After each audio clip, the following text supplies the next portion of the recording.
10월 4일 아침 말씀입니다. 요한계시록 2장 25절로 29절 우리 소리 맞추셔서 함께 합독하겠습니다.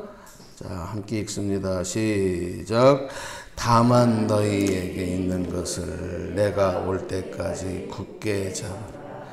이기는 자와 끝까지 내 일을 지키는 그에게 만국을 다스리는 권세를 주리니 그가 철장을 가지고 그들을 다스려 질그릇 깨트리는 것과 같이 하리라. 나도 내 아버지께 받은 것이 그러하니라. 내가 또 그에게 새벽별을 주리라. 귀 있는 자는 성령이 교회들에게 하시는 말씀을 들을지어다.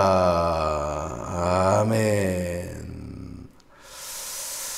네, 이 두아디아 교회가 하나님의 칭찬과 책망을 동시에 받게 되는데, 칭찬받은 내용은 너의 처음 행위가 낮은 행위보다 많았다. 내 낮은 행위가 처음 것보다 낮은 행위가 많았다. 처음 것보다 나중이니까 처음보다 나중이 좋아져야지 처음에 좋았다 갈수록 점점점 안 좋아지고 시드는 것은 칭찬받는 일이 아닌 거죠.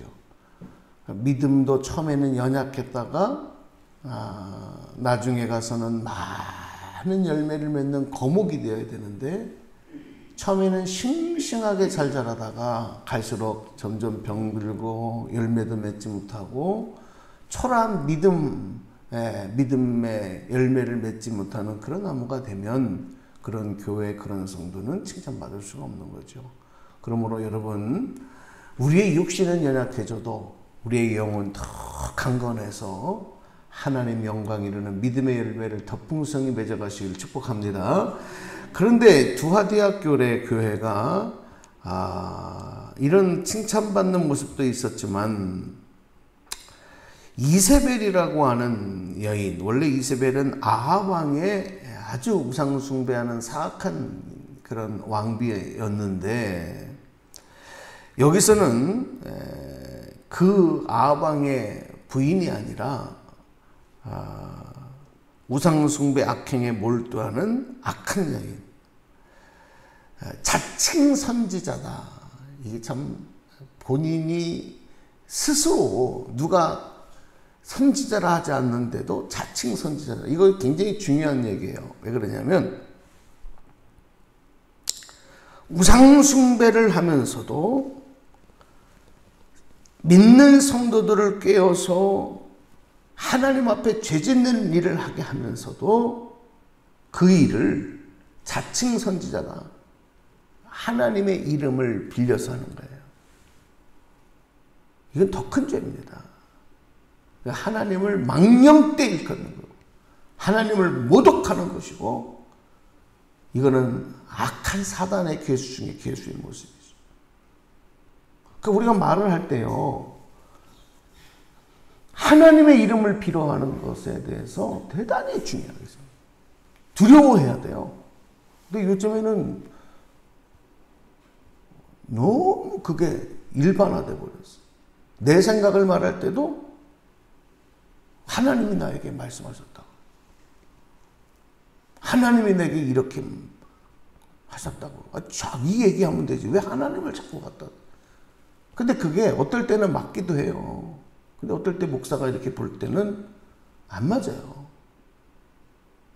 안 맞아요. 하나님이 그렇게 말씀하실 리가 없어요. 왜냐면 하나님은 합력하여 선을 이루시잖아요. 합력해서. 그러니까 본인 개인에게만이 아니라 전체적으로 영적인 눈으로 이렇게 봐야 되는데 그게 보면은 틀려요. 그런데 본인은 자칭, 이게 본인에게만 끝나면 괜찮은데, 예를 들어서 이 이세벨 여인처럼 교회를 향해서 성도들을 향해서 이렇게. 근데 가끔 보면 교회 안에서 이제 어떤 평안할 때는 이런 모습이 잘 안 나타나는데, 예를 들어서 어떤 교회에서 그런 교회가 있거든요. 의견 충돌이 일어나. 그죠? 각자의 의견 충돌이 일어나요. 생각이 달라지는 거예요. 근데 그 생각이 성도들 간에도 나눠질 수 있고 또 목회자와도 나눠질 수 있어요. 그러면 정말 하나님 앞에 엎드려서 정말 주님의 뜻이 뭡니까 하고 그걸 묻고 정말 말하기를 조심하고 행동하기를 조심하면서 정말 하나님의 뜻을 구하는 일에 집중해야 되잖아요. 그런데 내 생각을 관찰하기 위해서 때로는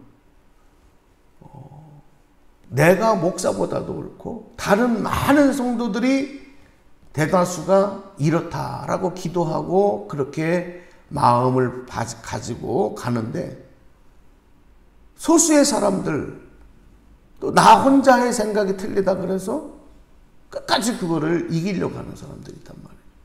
근데 그때 생각 드는 게 뭐냐면 하나님이 나한테 그렇게 감동을 주셨다. 나한테 말. 그러면 많은 다수의 사람들을 기도하고 하나님 뜻을 받는 사람들은 또 뭐냐 이거. 목사는 뭐냐 이거예요. 이게 영적인 교만 아니겠어요. 이게 영적인. 하나님은 이 사람에게는 이렇게 하고 저 사람에게는 저렇게 하고 그렇게 안 하셔요. 같은 마음을 주시거든요. 그래서 이 두아디아 교회가 이렇게 자칭 선지자라 하는 요거 참 우리가 그래서 주의해야 된단 말이에요. 자칭 선지자. 이 이세벨의 그 주장을 용납했다. 왜 용납했겠습니까? 왜 용납했겠어요? 나한테 불리하면, 나한테 이게 지금 불편한 내용이면, 나한테 이득이 없는 것 같으면 용납했겠습니까? 세상적으로, 육신적으로, 야, 이게 참 좋다, 좋은 거다. 이런 유혹이 있었기 때문에, 나를 기쁘게 해주기 때문에, 나를 만족시켜주기 때문에 그걸 용납하는 거예요. 에덴 동산에서 하와가 뱀의 유혹을 받아서 선과 악을 알게 하는 나무를 먹어야 되느냐 말아야 되느냐 기도했을 때 물론 뱀이 유혹을 하죠. 야, 이거 먹으면 너 눈이 밝아져서 하나님처럼 된다. 뱀이 유혹하죠. 그러면 하와가 무슨 소리냐고. 하나님께서 말씀하셨는데 이거 먹으면 정령 죽으리라 그랬어. 사탄아 물러가라. 그래야 되잖아요. 그래야 그 죄의 유혹에 넘어가지 않는 거잖아요. 근데 왜 넘어갔어요? 왜 그걸 따먹었어요? 하와가 왜 따먹었어요? 여러분은 하와가 아니시니까 모르세요. 왜 하와가 그걸 따먹었을까요? 물론 하나님처럼 높아지고 싶어서. 근데 그 전에 나타난 하와 개인의 마음속에 일어난 갈등이 있어요. 그게 뭘까요? 그 사과를 보니까 어땠어요? 그 사과 선과 악을 알게 하는 나무가 어땠어요? 보암직도 하고 먹음직도 하고, 그죠? 이게 누구를 만족시키는 거예요? 나를 만족시키는 거예요. 나의 기본적인 욕구를 발동시킨 거예요. 왜냐하면 사람의 욕구 중에는 식욕도 있거든요. 너무 맛있어 보이는 거예요. 요즘 여러분 가만히 보세요. 조금 비유가 좀 틀릴 수도 있는데 요즘에 여러분 유튜버나 또 TV나 이런 데서 보면요. 온통 먹는 거. 예? 아주 막 그냥 뭐 먹다 죽으라고. 먹다 죽으라고. 얼마나 많아. 그래 요즘에 아주 셰퍼들이 아주 유명해지잖아요. 요리사들이 요즘에는 어깨 힘주고 다니는 시대잖아요. 먹는 것. 그래서 어느 날 보니까 우리 아이들이요. 뭘 한참 유튜브를 보고 있어. 그래서 뭐 이렇게 보냐. 근데 우리 딸내미가 다이어트를 한다 그랬거든. 근데 뭘 한참 보고 있어. 이렇게 보니까 막 어떤 사람이요, 음식을 산더미 같이 싸놓고요, 뭐 막 그냥 뭐 거기 그거를 앉아갖고 뭐라고 쭝얼쭝얼 하면서 계속 먹는데 얼마나 맛있게 먹는지 나는 그거를 잠깐 이렇게 보니까, 야, 쟤는 저거 먹다 배 터져 죽겠다. 아니, 진짜 음식이 이만큼. 우리 같은 사람 먹으면요, 당장 119 불러 실려가야 될 양이에요. 근데 그거를 맛있다고 먹는데, 막 소리를, 막 소리를. 그걸 뭐하고 보고 있는 거예요. 대리만족하는 거야. 나 못 먹으니까 그 사람 먹는 거 대리만족. 뭐 그런 게 아주 산던 아주 싸고 차고 넘쳤어요. 그 뭘 자극하는 거예요? 우리의 기본적인 욕구를 자극하는데 대리만족하는 거지. 왜 두아디아 교회 사람들이 이 자칭 선지자라는 악한 여자 이세벨의 그 유혹, 이건 뭐냐? 성도들이 우상 앞에 나가서 우상의 제물을 먹고 거기 몸을 파는 창기들과 몸을 섞으며 행음하는 일, 그거 해라. 그거 하나님이 전혀 죄가 되지 않는다. 다 하지 않느냐. 여기에 넘어가서 그 짓 하면서도 죄의식을 느끼지 않게 만들어버린 거예요. 왜 그거를 용납했겠어요? 내가 좋으니까. 해보니까 좋거든. 저 음식 먹고, 응? 육체적으로는 그런 쾌락을 누리고, 싫을 게 없어요. 싫을 게 없어. 이왕이면 믿을 때 이렇게 기분 좋게, 행복하게, 나를 만족시키고 기쁘게 하면 얼마나 좋냐. 그러니까 다 받아먹는 거예요. 근데 주님이 말씀하시기는 뭐라고 말씀하냐. 22절. 자, 한번 더 읽어볼게요. 22절 시작. 볼지어다 내가 그를 침상에 던질 터이요 또 그와 더불어 간음하는 자들도 만일 그의 행위를 회개하지 아니하면 큰 환난 가운데 던지고. 23절 또 내가 사망으로 그의 자녀를 죽이리니 모든 교회가 나는 사람의 뜻과 마음을 살피는 자인 줄 알지라. 내가 너희 각 사람의 행위대로 갚아주리라. 야, 이거 무슨, 너희 각 사람 한 사람 한 사람이에요. 너희 각 사람 행위대로 갚아줄 것이다. 여러분 생각해 보세요. 지금 여기 나오는 22절 23절에 강력한 주님의 책망에고는요, 우리 인생의 비극입니다. 내가 너를 침상에 던진다. 이거는 뭐겠어요? 이제 육신의 건강 다 뺏어가겠다는 거예요. 침상에 누워 사는 거예요, 이제. 이거 여러분 비극이죠. 죽어야지, 이제. 그거는. 그렇지 않습니까? 또, 자녀를 죽인대요. 여러분, 내가 죽는 게 낫지. 나보다 내 자녀를 자녀가 먼저 죽는 걸 부모가 봐요? 비극이죠, 슬픔이죠, 이거. 이것처럼 슬픈 일이 어디 있어요? 얼마나 주님이 화가 나셨으면 이렇게 예고를 하셔요. 그러면서 각 사람의 행위대로 갚아주리라. 그 다음에 24절 보실래요? 시작. 두아디아에 남아있는 이 교훈을 받지 아니하고 소위 사탄의 깊은 것을 알지 못하는 너에게 말하노니 다른 짐으로 너에게 지울 것은 없노라. 예. 여러분, 그러나 끝까지 믿음을 지키는 자들이 있어요. 끝까지 그런 가운데서도 이 남은 자들입니다. 오늘 이 시대도 아무리 세상이 타락해 가도 끝까지 주의 말씀 붙잡고 믿음 붙잡고 진리 붙잡고 나가는 자들, 주님께서 그 편이 되어주시고 주님께서 칭찬하시고 생명의 관을 씌워주실 줄로 믿습니다.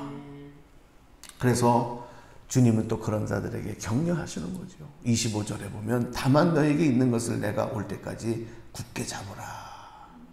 그 다음에 26절 읽어봐요. 시작. 이기는 자와 끝까지 내 일을 지키는 그에게 만국을 다스리는 권세를 주리니. 예. 내 일을 지킨다. 주님의 일은 뭐예요? 구원입니다. 구원이에요. 하나님의 뜻을 땅에 이루는 일, 그 일을 생명을 걸고 눈물을 흘리며 고통 가운데서도 그 일을 감당하는 자에게는 만국을 다스리는 권세를 주신다. 이건 뭐냐? 하나님의 자녀로서 이거는 주님께서 큰 생명의 관을 씌우시며 하나님 나라에서 주님과 더불어서 아버지의 크신 뜻을 감당하는 복의 영생의 복을 주신다는 얘기죠. 왜? 만국을 다스리는 권세는 하나님만의 권, 이거를 자녀들에게 주시기 때문에. 그러니까 이게 뭐냐면 그렇게 하지 못하면 이 자녀의 권세를 누리지 못한다는 거예요.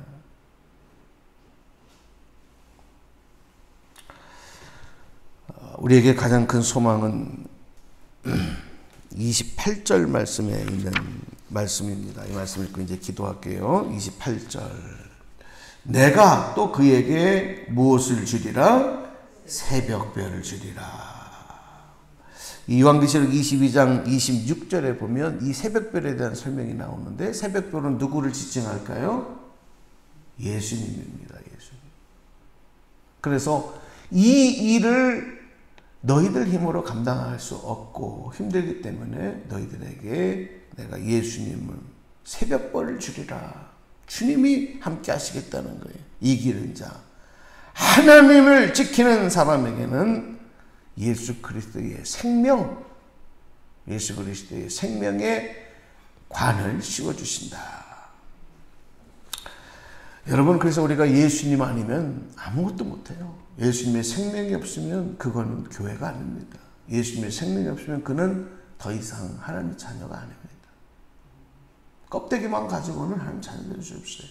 오늘 여러분 아무리 힘들고 어려워도 불꽃같이 우리를 지켜주시고 각자의 행위대로 그 일을 일거수일투족을 살피신 하나님, 그리고 끝까지 믿음을 지키는 자들에게는 예수님의 생명을 더하여 주셔서 만국을 다스리는 권세의 높은 인정과 존귀함으로 채우시는 그 하나님 믿고, 여러분 이 어려운 시대 믿음으로 잘 이겨나가시고 승리하시고 하나님 기쁨되는 그런 교회, 그런 성도 되기를 주님의 이름으로 축복합니다. 기도하십시다.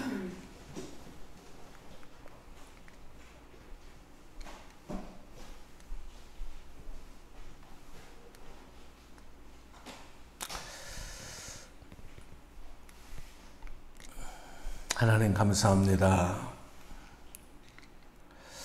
우리 가운데 행하시는 하나님의 놀라운 일들이 얼마나 크고 넓은지를 다 헤아리지 못하고 육신의 정욕을 따르고 소욕을 따르고 만족을 위해서 살아가는 인생, 그런 모습으로 살 때가 많습니다. 오늘 두아디아교회를 향하신 말씀을 통해서 그것보다도 더 크신 주님의 뜻을 따르고 주의 진리를 따라가고 믿음을 지키고 주님의 크신 인정과 칭찬과 상급받는 삶을 살아가는 우리 귀한 성도님들 되고 교회 되도록 복을 내려 주시옵소서. 이 위기 시대에 믿음으로 승리하는 교회 성도 될 줄로 믿습니다. 도와주시고 함께하여 주옵소서. 새벽별이신 예수님 붙잡고 예수 생명으로 체험받고 나가게 하여 주시옵소서. 예수님 이름으로 축복하며 기도하옵나이다. 아멘.